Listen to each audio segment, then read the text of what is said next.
All right, running live, another episode of Red Star Podcast. I'm my main man, Alex CREA.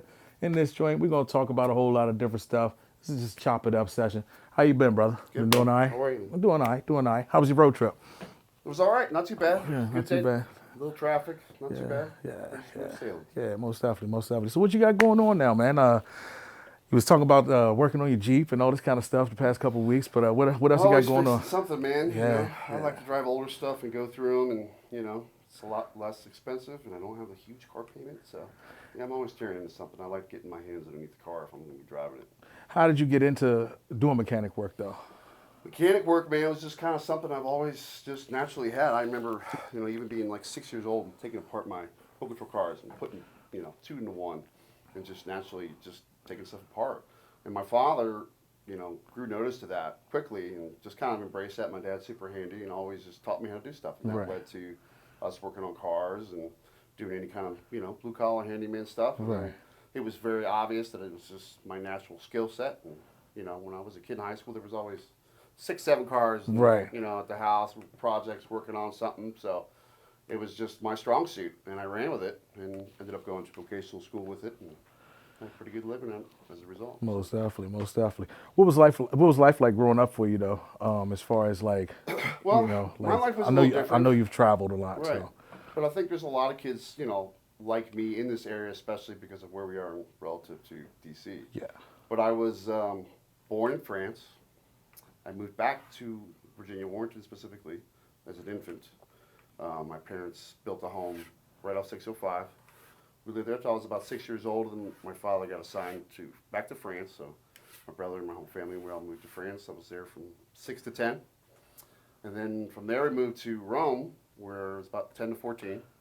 And then we circled back and came back to Warrenton, and I've been stateside ever since.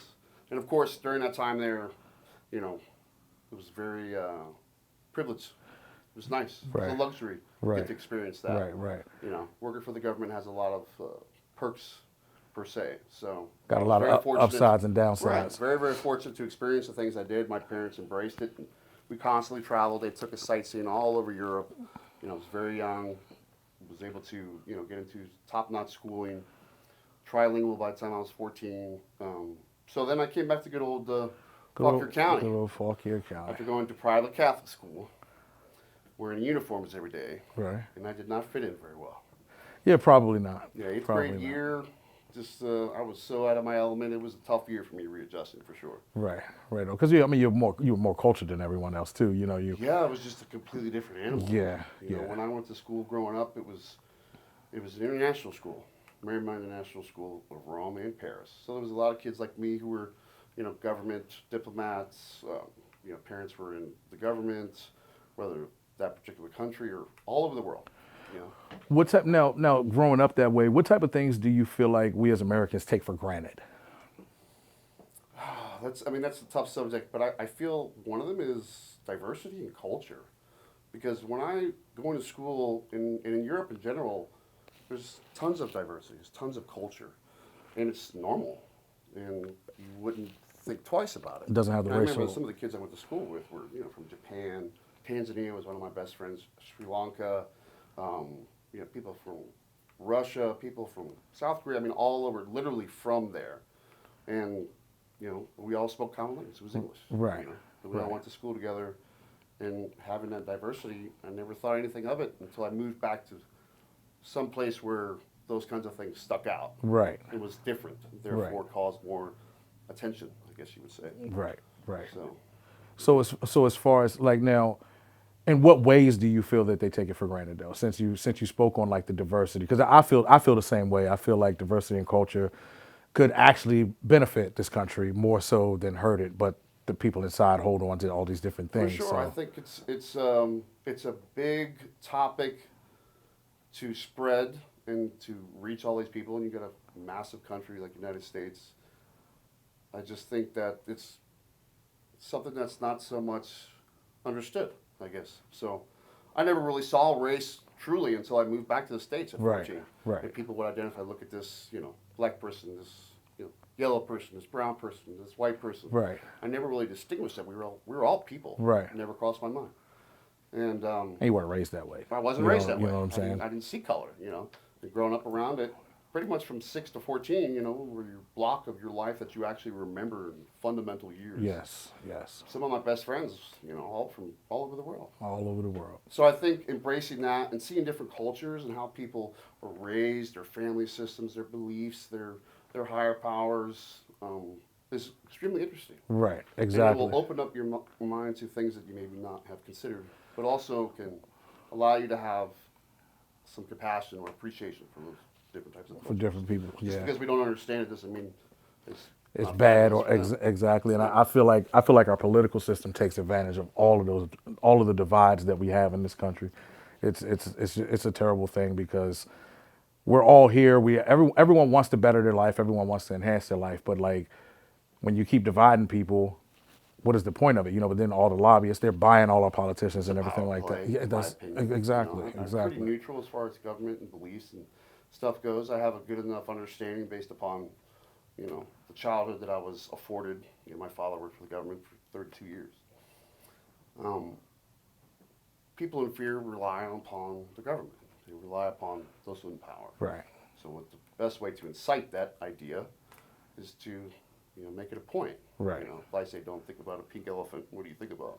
Think of Right, it. exactly. And also a thing that a lot of people forget is it's 2023. It was not long ago where the racism was rampant to a And blatant. volatile, And yes. insane state. Yes. Yes. And that's what we know. Yeah. As little as not even that long ago, it's still rampant as it is. But to the point where it was nationwide, it was 60, 70 years ago. I know. And Yep. Faulkner High School was one of the last high schools in the state of Virginia to desegregate. Yep. Yep.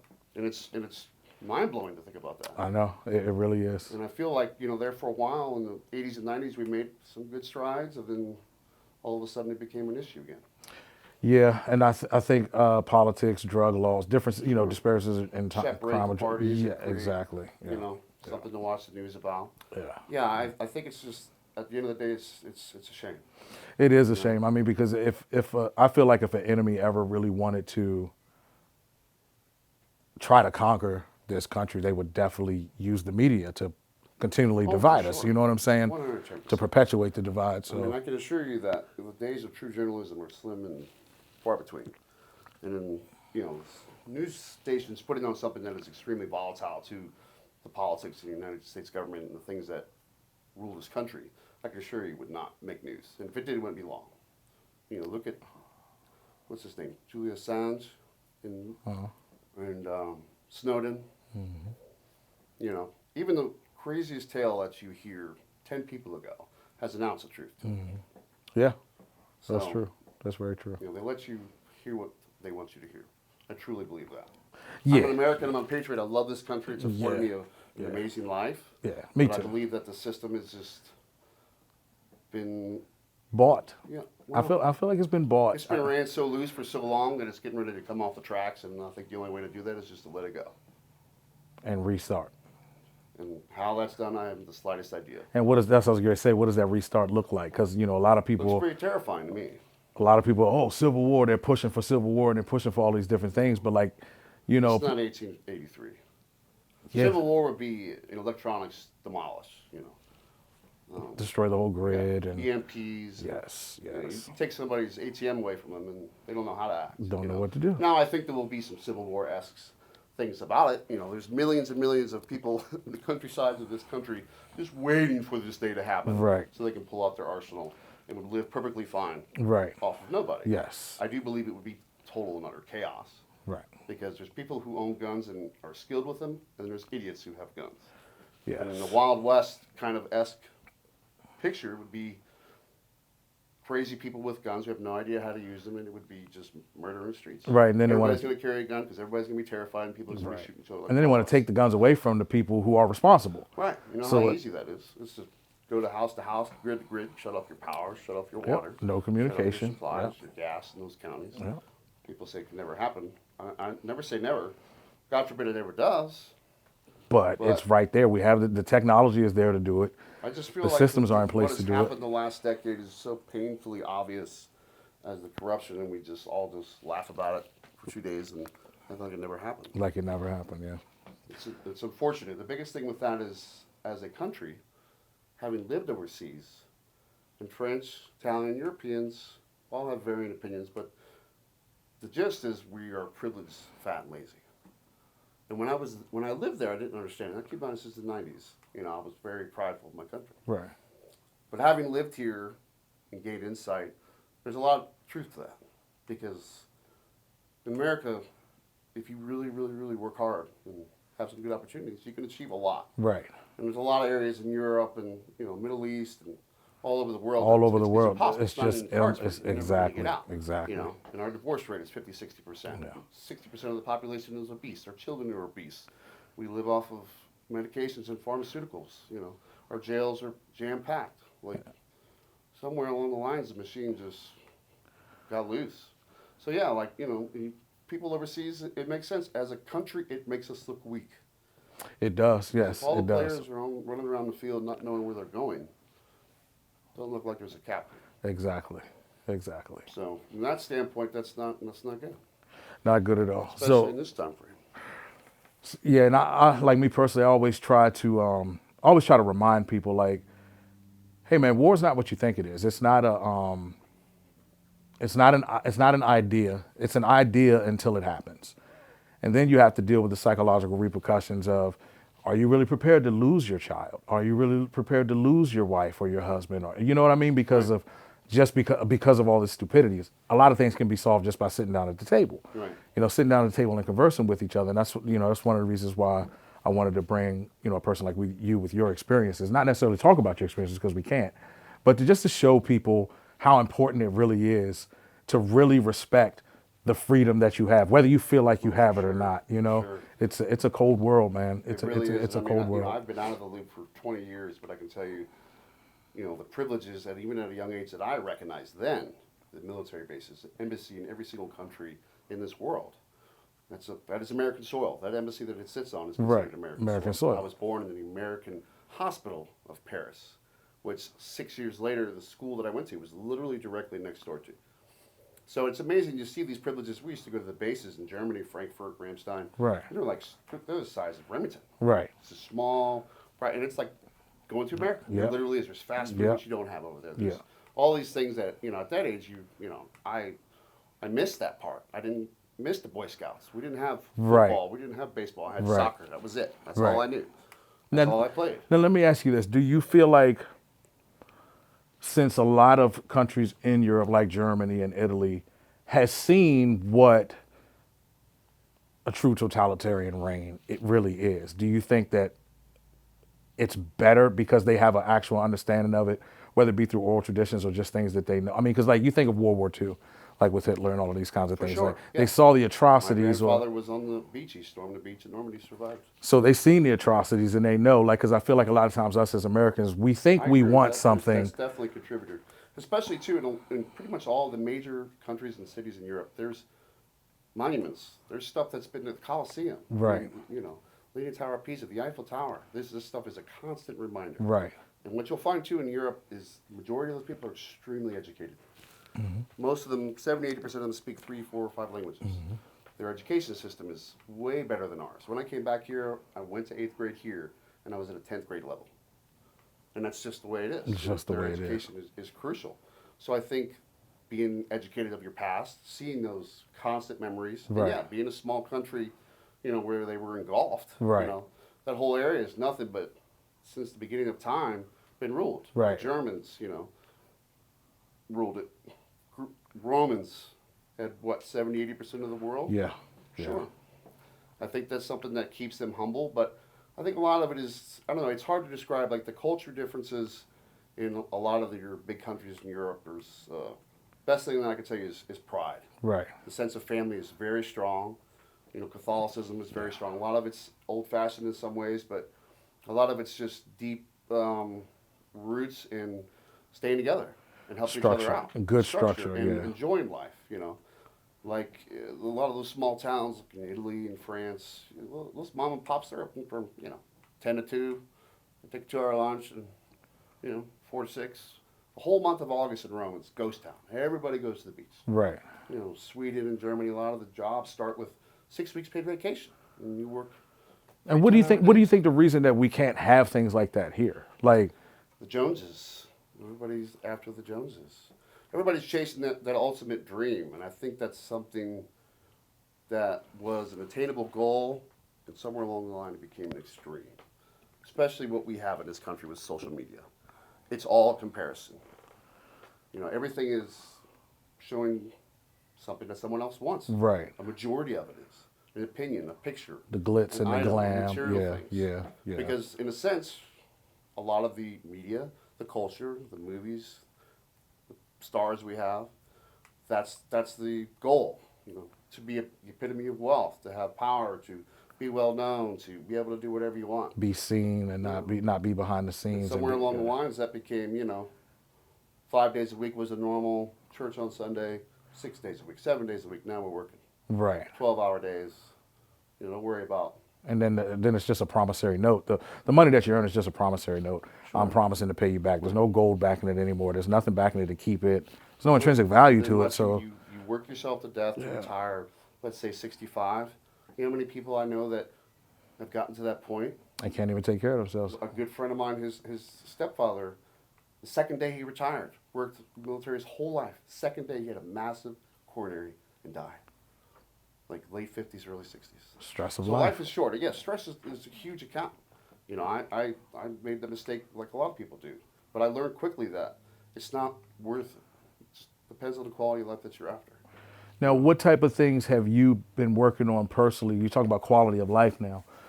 What type of things have you been working on personally now that you've matured and you've gotten yourself to a certain point in your life, like inside of yourself? That's a deep subject, and it's different for everybody. And, it's constant work. It's constant work. And honestly, if I could tell somebody the only key to life that I know at this age, and I'll be 40 in a couple months, is discipline. Discipline is probably the best skill set I think you can have, period. If I could only choose one, it would be discipline. Right. Because with discipline, you can achieve anything. So for me, it's the consistency of that. It's consistently being consistent. Consistently being consistent. Yeah. And I think the biggest part of it, and I've been through so many depths and trials of my journey, I remember having it as young as 6 years old. And when I was around 14, I think I was diagnosed. So I've been through every which way but loose. The Right. therapy, the psychiatries, the rehabilitations, the doctors, years and years and years of Right. self-educated myself for decades. And it's just different for everybody. You learn to ride it out. Some days you win, some days you don't. The biggest thing that I can think of with that is recognizing that if you're just having a day, it's just a day. And not feeling like, oh my God, what's wrong with me? That's Right. probably one of the simplest, biggest keys. Yeah. But for me, it's that constant work. It's doing the little things. That's what makes the day. And habits, healthy habits. Healthy habits as Get opposed into to unhealthy. getting used to doing what you don't want to do. Right. Right. Do that every day for a week, and then it won't be hard anymore. What was the guy? I think his name is David Coggins. He said, "Do something that you don't want to do every day. Do Right. one thing that you don't want to do Do what every is day. hard. Yeah. Do And what's then hard. it does Yeah. not get hard Yeah. anymore. Yeah. Yeah. It becomes easy. And And then those disciplines start to get ingrained in your subconscious and your neural pathways. To what would have stopped you before you do those things, Exactly. now it's second nature. Exactly. And it's retraining the mind and the brain. Which is difficult to do because trauma has already, like a lot of times the traumas that we've gone through, first of all, no one really understands how much of an effect they have on you. Right. So then you go out into the world and, create these friendships and partnerships and relationships and all these things, but you're carrying all that shit with you. And you don't realize it until something Crippling. triggers it, and It's then, crippling. yeah. And it's something I like to see where the country's going with that now. It's being talked about more often. I would like to see that amplified times 10. It's so true. It is so true. I mean, I've had nothing buying gas with coins, Right. and I've lived in $1 million houses. Right. I've had everything in between. So Lived in as far as the privileged, lived monetary overseas. stuff, Right. it doesn't really matter. I It's can tell it's you, even when I was, way beyond my means, those people have the same problems. Those people still argue. Yeah. There's still strife. There's still Facts. problems. Facts. Okay. Facts. It's not always black and white. Right. There's way more to it than everything else. Those people put their pants on one leg at a time, just like everybody else. Just like everybody else. Just like everybody else. And as far as government is concerned, I've always felt like, like if a president has a short term, why doesn't Congress have a short term? I will tell you that my knowledge of Not to Congress, switch politics, subjects, but no, it's yeah. okay. Is dangerous at best. The little bit that I know is about that whole it's just a money machine. Don't stop the money machine. Why change a winning formula? I 100% agree with you. Those people that are extremely out of touch Right. have no concept what it's like to Of struggle. what's going No on right concept now. what Yeah. it's like to rent, to get a car fixed, to do anything Yeah. that 80% of America does. Yeah. Or blue collar, Yeah. period, which keeps America running. That's what always has kept it running. Right, Hard 100%. work, manual And they're labor. so out of touch they can't. I don't want that person having any word for me. Right. So it's nice to see some younger, more focused-minded people coming into there and shaking things up a little bit. Shaking things up, yeah. I just hope Talking it something that would take decades, if ever, to truly reverse. get real Yeah, about stuff. yeah, If and- there was ever somebody up there who kept it real, they're not going to be there long.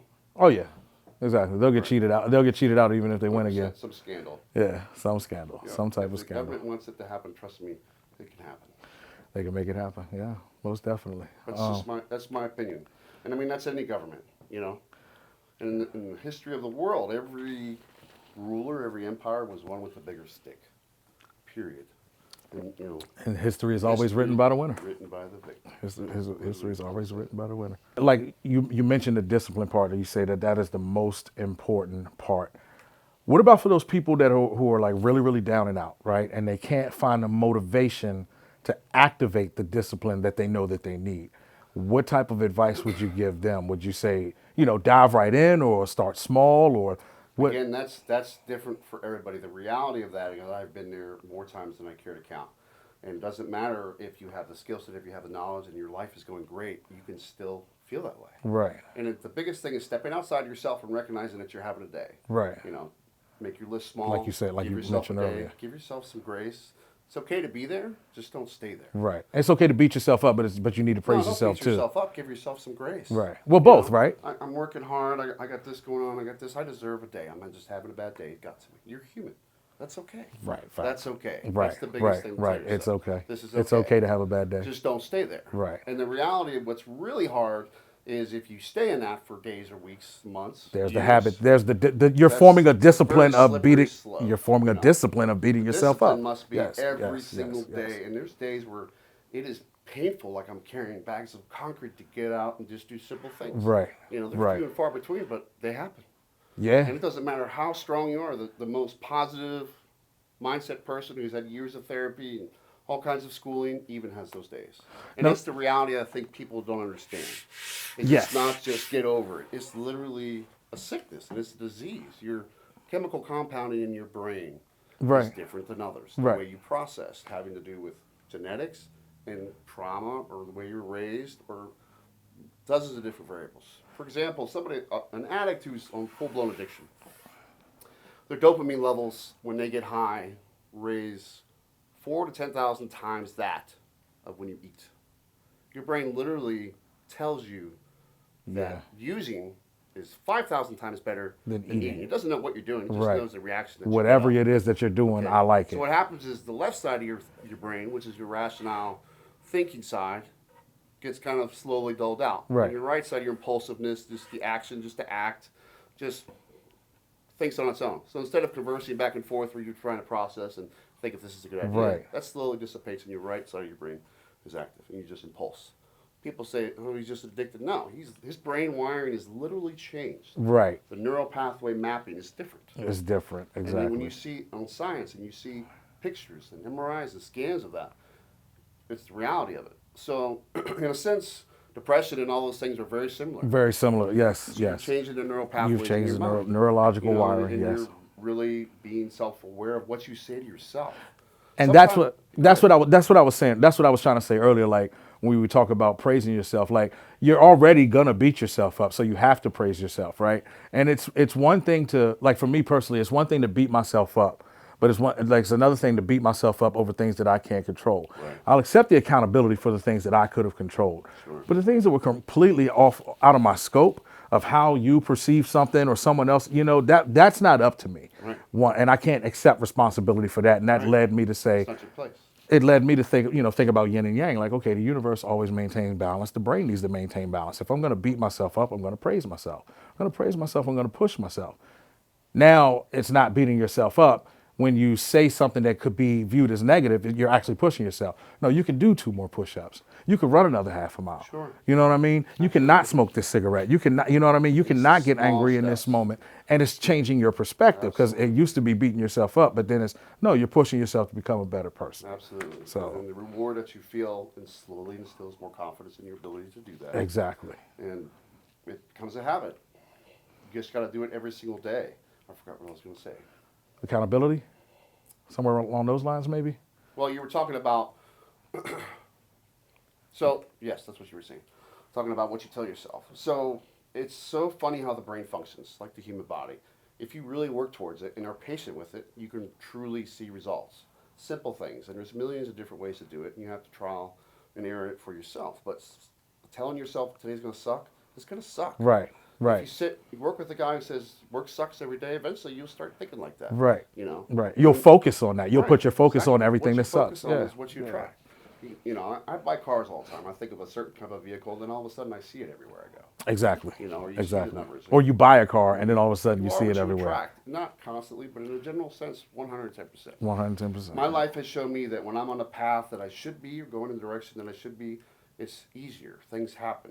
Doors open. Opportunities present themselves. Right. When I'm doing something that I shouldn't be doing or going against my own, good judgment, it's constant bad luck. Yes. Terrible shit, Yes. stupid stuff. Just the way it happens to me, goes. Terrible decisions. Just the way it goes. And so I'm rubbing it the wrong way. And so it's 100% mindset. And it's such a gift to the point where, let's think about it like this.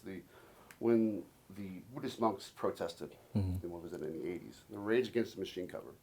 With He the guy, lights with the himself monk on sitting fire. on fire. Yep. Not only did he light himself on fire, but he sat there the whole time Burning on fire. Still until he keeled over. Mind over matter is That's real. at its most extreme Yes, example. yes. But in a very small sense, it's true. It's very true. It's So very true. it's years and years of that for me, and changing your thinking, and it gets better over time, and it's constant work. Yeah. It's when that terrible trauma that you don't like thinking about that keeps crossing your mind. It's recognizing that as soon as it comes in your brain, you stop it, and you train yourself to do Yeah. that over and over again to the point where it eventually becomes second nature. And then it helps you to it helps you to forgive people too. It helps you to forgive yourself for your mistakes, because a lot of times I feel like depression is rooted in guilt. May not be real guilt, but feeling like I should have did something more. I could have done Most all something emotions are different. based out of fear, which is a variant of guilt. You know what I mean? Like it's like you feel like I could have done more, but a lot of times it's like I feel like people, like the more you do for a person, they actually don't respect you. Like if you start to put someone before you, they can't respect you. You don't respect yourself. Well, that's a tricky situation. there. I don't think it's conscious all the time. I think it's just subconsciously. This doesn't sound like the person that deserves that opportunity to me. But that's just me. And what I'm learning is no one deserves that opportunity. Well, If that's your experience thus far, but I can promise you, eventually you'll turn over the right stone. Meaning what?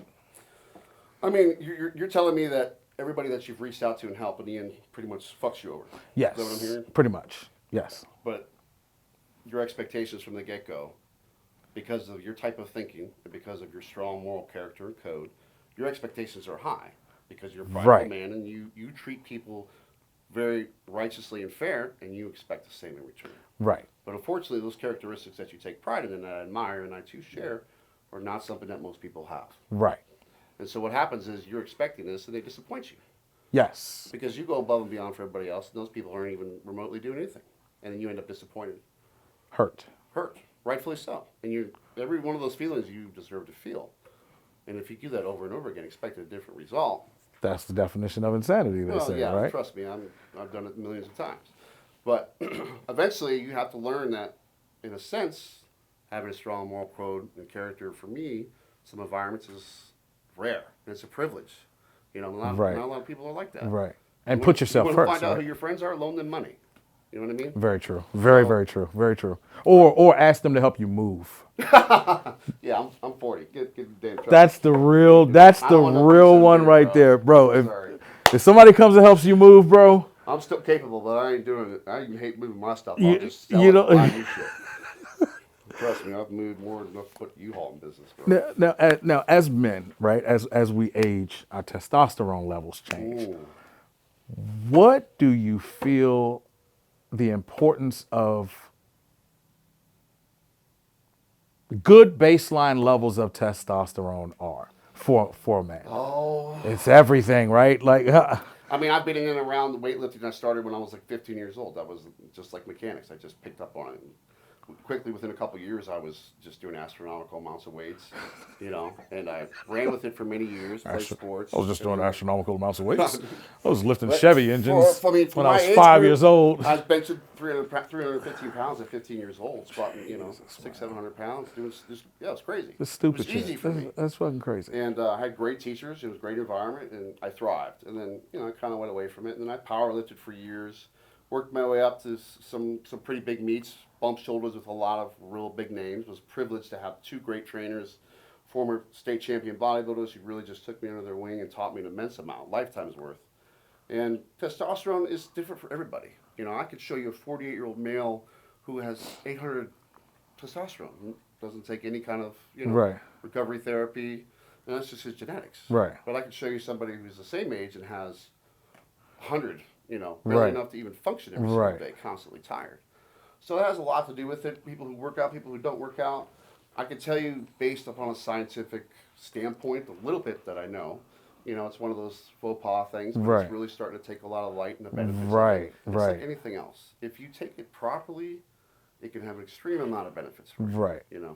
I believe that it's one of the main components in your brain that helps control your mood, your motivation. I believe your so, too. focus, your libido. I believe so too. It's And a great contributor to your overall well-being. I really feel like big pharmaceutical would rather not use that, and they'd rather keep giving you pills and say, "Oh, you're just depressed. yeah, You're of this. course. You're that. You're this." You know what I mean? When in reality, Well, it's they're not just going to like, give you a pill that's going to fix you and you never take one again. Come on now. You're not going to make no money like that. I know. So it just Drug dealer's sucks. got to keep the peddler. Yeah, exactly.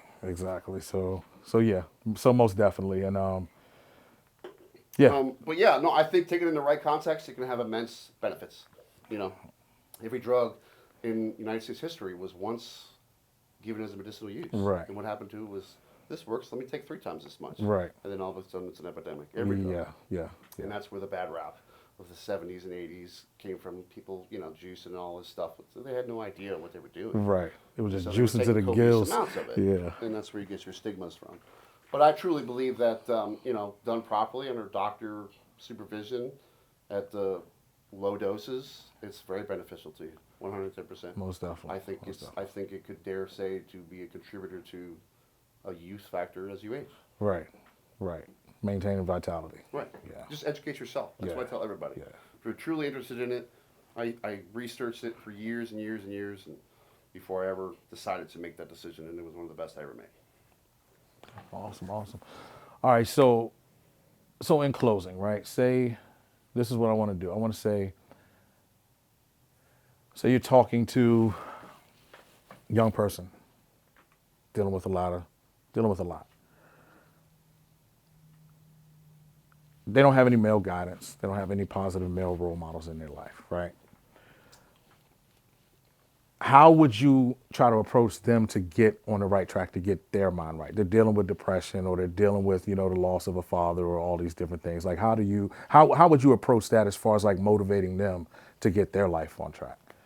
A young kid, you know what I mean? That's difficult because when I was 18, you could tell me the stove was hot and I'd stick my hand on it, 5-6 times. Right. And even regardless of age, those particular situations, like I said, are different for everybody. And it's capability to actually stop and being able to decipher your emotions. Right. Because sometimes what you hear in your head is not you. It's an unhealthy version of you. Ah. So even though you might be thinking your thoughts, maybe you should dissect that and trust, wait a minute, is this really the right thing to do? Right. So don't necessarily listen to and just trust all of your thoughts. Study your thoughts. Sure, especially for people, our age where you're growing and you're changing and you're wanting different and you're doing different. Yeah. That version of you no longer serves the purpose of this next chapter. It's got claws So that in your old back. thinking, It's got claws in your back. Yeah. Yeah. You find yourself thinking it's built into your subconscious. And it's being able to catch that. But for somebody in that situation, the best thing to do is to start small, do a little bit each day. Put a vision board out. Start with a gratitude list every single morning. 10 things you're grateful for right out of the gate. Take a moment to sit, relax, meditate if you can. That's great. Put a vision board up. have something to shoot for. Healthy coping mechanism. Healthy coping You know, mechanism. how Yeah. would the person that I'd like to be handle the things that I'm about to do? You know, and everybody has their sayings, and I have millions of them. Right. But they all help you in different ways, and for Right. me, it's helpful. Right. Stuff like that, you know. But it's discipline. It's hard work. It is. It's It really is. hard. Like It to is. truly get ahead of it, stay on top of it, and you know, beat it more or less. It takes discipline. Yeah, and you know, one thing that I found, like once I got out of the military, it was very, very difficult to, because like when you're doing something with a group of people and it sucks, at least you're all going through it together and it sucks Sure. together. You know what I'm saying? Camaraderie, yeah. But when you get out, you don't have that, and it's like it's a very, very, Party is missing. it's a dark tunnel. It's a Right. very, very dark tunnel that a lot of people don't make it out on the other side. Oh, You know, for sure. they just Yeah, don't. unfortunately, I've known a few, and that is, you know, we're genetically inclined to care and to love, regardless of what people say. Yeah, It is in you. yeah. It has to be. I Right. mean, that's what we're put here. That's a huge pack part of animals. that's what we're put here for. We had to survive in packs. Right. Love is the greatest currency there is. Exactly. You know, the Faith. imprint you leave on the world is the best thing you could do for yourself. Faith, hope, and love are great in all things, like Jesus Christ said. All right, y'all. Well, that's another episode in the books. We're probably about to go have a drink or something, chill, talk about more. Probably would have got better content from when we were talking earlier, but it's all gravy, baby. Thanks for coming through, big dog. Yeah, Good to appreciate see you you. having me. Most definitely. Most definitely.